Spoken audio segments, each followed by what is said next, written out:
She then asked me, were you born in this country? And I was immediately offended. And I said, yeah, I was born in this country. And then she says, do you have any kids? I said, no, I don't have any kids.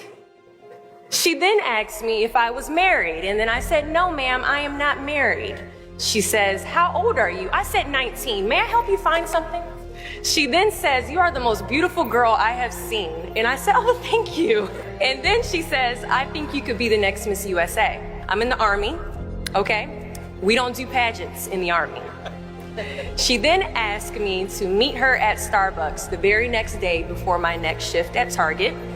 And apparently I was a pretty open-minded 19-year-old because I actually agreed to meet her the very next day. The next day she brought this foot-tall stack of pageant books and proceeds to convince me to enter into a state pageant. So 3 months later, I compete in my first pageant and I lose. I go back the second year, compete in the state pageant. I lose. Go back the third year, compete in the state pageant and lose. Go back the fourth year, compete in the same pageant and lose. I go back the fifth year, y'all. Compete in the state pageant and lose. But guess what? I go back the sixth year. Guess what happens? I lose. I called her on the phone and said, you told me I could be the next Miss USA. And she says, Deshauna, keep working, don't quit, keep going back. And in June of 2015, she passes away from leukemia. 6 months later, in December 2015, I win Miss District of Columbia, USA.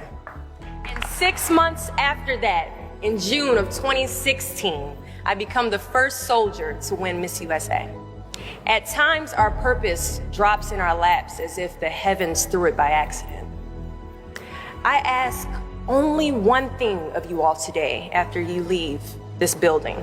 Do not fear failure, but please be terrified of regret.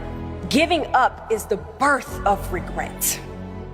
After you walk out this door, you will receive 100 doors shut, slam in your face. You will have 100 moments that will be filled with someone telling you no, or telling you, thank you for your application, but we regret to inform you that we've chosen a different candidate for this job. You will sit in 100 different interviews and you will not get the job.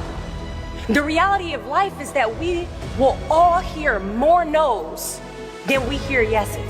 And we will fail a lot, and I mean a whole lot.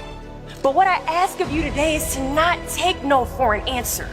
Don't be afraid of no's. Be afraid of the possibility of a yes that you have prematurely destroyed because you decided to quit before the clock strikes 12. I love a good no. Please tell me no. Telling me no is like adding fuel to a fire that is now set ablaze because of your single no. So today I challenge you to fight, to work, to not stop here, to believe so heavily in your aspirations that you too will not fear the word no, but instead you will choose to welcome it.